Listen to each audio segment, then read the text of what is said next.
नमस्ते दोस्तों, आपका हमारे यूट्यूब चैनल में स्वागत है। दोस्तों आइए देखते हैं विद्यार्थी के जीवन से संबंधित विभिन्न समाचार पत्रों में क्या दिया हुआ है, उसको इस चैनल पे कवर करते हैं। तो मैं रोज़ का रोज़ आपके लिए ऐसा ही वीडियो ले आता हूं जो ऑथेंटिक न्यूज़ से कवर करता हूं। उसमें कुछ भी इधर उधर की बातें नहीं रहती हैं, सिर्फ काम की खबरें रहती हैं। तो आप काम की खबरों को जानना चाहते हैं तो प्लीज़ इस चैनल को सब्सक्राइब कर लीजिए। आइए शुरुआत करते हैं। इसमें लिखा हुआ है सिपाही भर्ती लिखित परीक्षा में 1,74,000 अभ्यर्थी चयनित, शारीरिक परीक्षा अगले माह से होगी। इसके बारे में यहाँ पे जानकारी दिया हुआ है। यूपी पुलिस का कल लगभग 10 बजे के करीब में रिजल्ट आ गया था, वो विथ कट ऑफ मार्क्स के साथ आ गया था। इसके बारे में यहाँ पे आज जानकारी दिया हुआ है। उत्तर प्रदेश पुलिस भर्ती एवं प्रोन्नत बोर्ड ने जारी किया परिणाम, दस्तावेजों की जांच भी दिसंबर से शुरू हो जाएगी। इसके बारे में यहाँ पे जानकारी है। 32 लाख अभ्यर्थी हुए थे शामिल, अगस्त में 5 दिन एग्ज़ाम चला था। इसके बारे में यहाँ पे जानकारी दे रहा है। और साल भर बैठाकर बने दरोगा केस दर्ज हो गया है। इसके बारे में यहाँ पे छोटा सा कॉर्नर में न्यूज है। और जो कट ऑफ मार्क्स है ऐसे हैं, यहाँ पे आप लोग देख लेना। कट ऑफ मार्क्स ऐसे बना हुआ है। इसके बारे में यहाँ पे जानकारी दिया हुआ है। जो अनारक्षित है उसका 214.04644 है। और जो आर्थिक रूप से EWS वाले हैं उनका 187.31758 है। और जो अन्य पिछड़ा वर्ग OBC है 198.198.99599 है। और अनुसूचित जाति का 178.04955 और अनुसूचित जनजाति का है जो 146.73835 है। ऐसे हैं। यहाँ पे स्वतंत्रता सेनानी का भी दिया हुआ है और भूतपूर्व सैनिक का सबसे कम गया हुआ है। अन्य पिछड़ा वर्ग में तो ये 59 नंबर ही गया हुआ है। और जो भूतपूर्व सैनिक हैं बस उनको फॉर्म भरना था, और जो भी जानते थे वो इसमें क्वेश्चन करके आ जाते तो उसके बाद उनका सिलेक्शन हो जाता OBC में। और जो अनारक्षित है उनका 100 गया हुआ है। जो भूतपूर्व सैनिक हैं उनका। जो महिला वर्ग में अभ्यर्थी हैं उनका ऐसे कट ऑफ है। जो जनरल का है 203.90879 है। और जो OBC की हैं 189.39259 है।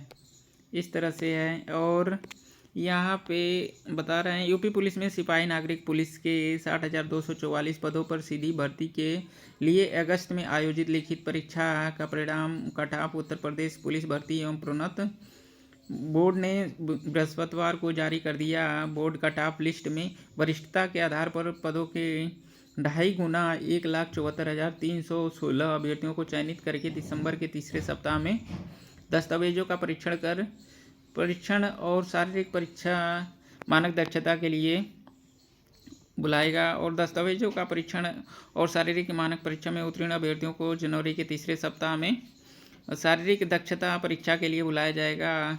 जो दिसंबर का तीसरा सप्ताह है DBPST के लिए होगा। जो DB डॉक्यूमेंट वेरिफिकेशन होगा और फिजिकल हाइट टेस्ट ये सब नापा जाएगा। जो उसमें पास हो जाएगा फिजिकल हाइट टेस्ट में तो उसको दौड़ के लिए जनवरी के तीसरे सप्ताह में बुलाया जाएगा। जो कि यहाँ पे जानकारी निकल के आ रही है। इससे संबंधित सूचनाएं बोर्ड द्वारा जल्द ही जारी किया जाएगा। अभ्यर्थी के अंकों का संपूर्ण विवरण भर्ती प्रक्रिया संपन्न होने के बाद प्रकाशित किया जाएगा। जिनका नंबर नहीं दिखा रहा है और जैसे ही भर्ती प्रक्रिया संपन्न हो जाएगी उसके बाद सबका नंबर दिखाने लगेगा। और इसके बारे में यहाँ पे जानकारी है। चलिए बढ़ते हैं। अगला खबर है RRB JEE की भर्ती परीक्षा 16 से 18 दिसंबर तक होगा। RPF SI की परीक्षा 2 दिसंबर से, तकनीशियन की परीक्षा 19 से 29 दिसंबर तक होगी। उसके बारे में यहाँ पे जानकारी दे रहा है। रेलवे भर्ती बोर्ड RRB ने रेलवे सुरक्षा बल में sub inspector SI, junior engineer और तकनीशियंस सहित विभिन्न पदों के लिए संशोधित परीक्षा कार्यक्रम जारी किया है। JEE भर्ती परीक्षा 16, 17, 18 दिसंबर को होगी। और संशोधित परीक्षा तिथि वेबसाइट पर जारी की गई है जो www.rrbcdg.gov.in पे दिखाएगा। आप जाके वहाँ पे चेक कर सकते हैं। और टेक्नीशियन भर्ती के लिए परीक्षा 19, 20, 23, 24, 26, 28 व 29 दिसंबर को होगी। RPF SI परीक्षा अब 2, 3, 9 12 और 13 दिसंबर को आरआरबी सहायक लोको पायलट, 25, 26, 27, 28 और 29 नवंबर को होगी। इसी परीक्षा के माध्यम से जेई के कुल 7,951 पद जो खाली हैं वो भरे जाएंगे। आरआरबी ने जारी सूचना में यह जानकारी दी है कि इन पदों पर भर्ती होने वाली परीक्षा के लिए परीक्षा सिटी से 10 दिन पहले जारी किया जाएगा और परीक्षा केंद्रों की जानकारी देने के लिंक के लिए यह लिंक पोर्टल पर एक्टिवेट किया जाएगा। जेई एसआई और टेक्नीशियंस भर्ती परीक्षा के लिए एडमिट कार्ड परीक्षा से 4 दिन पहले, सिर्फ 4 दिन पहले जारी किया जाएगा। इसके बारे में यहाँ पे जानकारी है। चलिए बढ़ते हैं, अगला खबर है। राज्य में 3,326 ड्रेसर की जल्द नियुक्ति होगी। ये स्वास्थ्य विभाग के जो स्वास्थ्य मंत्री हैं वो कह रहे हैं। ये बिहार में जो स्वास्थ्य विभाग है उसमें 3,326 ड्रेसर जो मुलायम पट्टी करते हैं उनकी नियुक्त किया जाएगा। इसके बारे में स्वास्थ्य मंत्री जी बोल रहे हैं। और स्वास्थ्य मंत्री मंगल पांडे जी ने कहा कि राज्य में 3,326 ड्रेसर परिधापक की बहाली जल्द होगी। बिहार परिधापक ड्रेसर्स जो मुलायम पट्टी करते हैं 3,326 ड्रेसर बहाली के लिए स्वास्थ्य विभाग ने अध्याचन तकनीकी सेवा आयोग को भेज दिया है। तो ये बहुत अच्छी खासी पोस्ट है। जो पद हैं 3,326 जो मुलायम पट्टी करते हैं उनको ड्रेसर बोलते हैं, वो जल्दी आएगी। तो अभ्यर्थी जो इसकी तैयारी करना चाहते हैं वो जल्द तैयारी में जुट जाएं। चलिए अगला खबर है सिपाही भर्ती से ही है, लेकिन ये बिहार की न्यूज़ है जो सिपाही भर्ती की चल रही है। तो यहाँ पे बता रहे हैं 9 दिसंबर से होगी शारीरिक परीक्षा, 10 मार्च तक चलेगी परीक्षा। 1,07,079 अभ्यर्थी होंगे शामिल। इसमें से कुल 21,391 सिपाहियों का चयन होगा। इस परीक्षा के माध्यम से 1,600 पुरुष और 1,400 महिलाओं को रोज बुलाया जाएगा और इस तरह से ये 9 दिसंबर से शुरू होकर मार्च तक चलेगी, 10 मार्च तक चलेगी। मतलब ये जनवरी, फरवरी, मार्च 3 महीने तक रहेगा परीक्षा, आपका 3 महीने तक चलेगा। इसके बारे में यहाँ पे जानकारी निकल के आ रही है। शारीरिक परीक्षा में शामिल होंगे 1,07,079 अभ्यर्थी। सफल अभ्यर्थियों के दस्तावेजों का सत्यापन तत्काल होगा, वहीं पे तुरंत डीबी का कर दिया जाएगा जैसे ही जो दौड़ में पास होता है। यहाँ दौड़ते समय अभ्यर्थियों के पैर में लगेगी चिप। शारीरिक दक्षता परीक्षा में किसी तरह का कदाचार न हो, इसके लिए कई स्तर पर व्यवस्था की गई है। यहाँ आने वाले सभी अभ्यर्थियों का फिर से बायोमेट्रिक रिकॉर्ड दर्ज किया जाएगा। इसका मिलान लिखित परीक्षा में ली गई बायोमेट्रिक से कराई जाएगी और दौड़ने और अन्य आयोजनों में शामिल होने वाली सभी अभ्यर्थियों के पैर में चिप और सेंसर लगाए जाएंगे ताकि समय समेत अन्य के परिणाम की बारीक तरीके से जांच हो सके। पुरुष अभ्यर्थियों का जहां ऊंचाई तथा सीने की माप होगी, वहीं महिला अभ्यर्थियों की ऊंचाई और वजन की जांच की जाएगी। तो इसके बारे में है कि जो दौड़ते समय आपके पैरों में चिप लगाया जाएगा और तुरंत जैसे ही जो दौड़ में पास होता है और शारीरिक परीक्षा में पास होता है उसका वहीं पे डॉक्यूमेंट वेरिफिकेशन तुरंत पूरा कर लिया जाएगा। राज्य में सिपाही के 21,391 पदों पर बहाली का अंतिम दौर अगले महीने शुरू होगा। इसको लेकर 9 दिसंबर से शारीरिक दक्षता परीक्षा शुरू होगी। यह 10 मार्च 2025 तक चलेगी।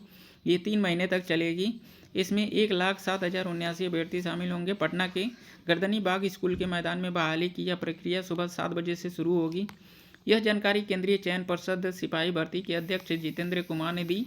पुलिस मुख्यालय के सभागार में आयोजित प्रेस वार्ता में उन्होंने बताया कि पहले दौर में चयनित सभी अभ्यर्थियों अपना एडमिट कार्ड परिषद की अधिकृत वेबसाइट से डाउनलोड कर सकते हैं। इसी एडमिट कार्ड को लेकर परीक्षा स्थल पर पहुंचना है, तभी प्रवेश मिलेगा। शारीरिक परीक्षा में सफल होने वाले अभ्यर्थी दस्तावेजों का वेरिफिकेशन उसी स्थान पर होगा। अध्यक्ष ने कहा कि अभ्यर्थियों को सभी जरूरी दस्तावेज चयन स्थल पर अपने साथ लाना होगा। तो अभ्यर्थी अपना दस्तावेज जो भी है वो साथ में लेकर दौड़ने जाएं। या जो अध्यक्ष हैं भर्ती बोर्ड के वो कह रहे हैं बाद में कोई भी दस्तावेज स्वीकार नहीं होगा और न ही इसके लिए कोई अतिरिक्त समय सीमा दिया जाएगा। शारीरिक परीक्षा में गोला फेंक, ऊंची कूद समेत अन्य प्रक्रियाएं शामिल हैं। पहले पुरुष अभ्यर्थी की बहाली संपन्न कराई जाएगी, बाद में महिला अभ्यर्थियों की बहाली होगी। प्रतिदिन 1600 पुरुष और 1400 महिलाओं की बहाली के लिए बुलाया जाएगा और महिलाएं समेत सभी अभ्यर्थियों को मानसिक और शारीरिक रूप से स्वस्थ रहना होगा।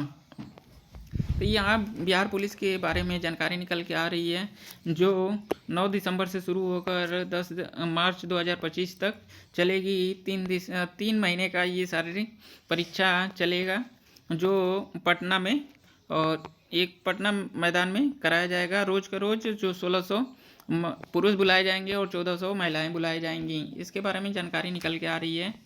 अगला खबर है, दिव्यांगों को पदोन्नति की बाधा दूर होगी और जो भी दिव्यांग पदोन्नति में रह जाते थे, अब वो बाधा दूर हो गई है। इसके लिए शासनादेश की जानकारी है। इसमें यहाँ बता रहा है 4% आरक्षण सुविधा पदोन्नति में मिलती है। 2 साल पहले जारी शासनादेश से साफ नहीं थी नियमावली और समूह ग से ग, समूह ख से ख पदों में आ रही थी दिक्कत। प्रमुख सचिव कार्मिक ने शासनादेश विभागों के लिए जारी किया। राज्य सरकार ने दिव्यांग जनों की पदोन्नति में आने वाली बाधा दूर कर दी है। कार्मिक विभाग ने शासनादेश जारी कर साफ कर दिया कि समूह ख से समूह ग से समूह ग, समूह ख से इसी वर्ग के वरिष्ठ पदों पर पदोन्नति की जा सकती है। प्रमुख सचिव कार्मिक एम देवराज ने इस संबंध में शासनादेश जारी करते हुए विभागों को निर्देश दिया है। केंद्र सरकार ने दिव्यांगजनों के लिए पदोन्नति में 4% की आरक्षण सुविधा दे रखी है। इसके आधार पर ही उत्तर प्रदेश में भी दिव्यांगजनों के लिए आरक्षण की व्यवस्था तय की गई है। कार्मिक विभाग ने इस संबंध में 4 अगस्त 2022 को शासनादेश जारी करते हुए आरक्षण की स्थिति स्पष्ट की थी, लेकिन समूह ग से इसी वर्ग में वरिष्ठ पदों पर और समूह ख से समूह ख के वरिष्ठ पदों पर पदोन्नति की स्थिति साफ नहीं थी, जो कि अब क्लियर हो गई है और अब शासनादेश भी जारी हो गया। अब सेम कैटेगरी सेम वर्ग में पदोन्नति किया जा सकता है। इसमें शासनादेश में क्लियर कर दिया गया है। समूह ग के हैं तो ग में और ख के हैं तो ख में ही पदोन्नति में कोई भी दिक्कत नहीं आएगी। इसके लिए शासनादेश जारी कर दिया गया है। तो आप प्लीज़ ऐसे ही जानकारी पाना चाहते हैं तो इस चैनल को सब्सक्राइब कर लीजिए। मैं रोज़ का रोज़ ऐसे ही जो छात्रों के जीवन से संबंधित खबर दिया रहता है उसको इस चैनल के माध्यम से कवर करता हूं। और पूरा वीडियो देखने के लिए बहुत बहुत धन्यवाद।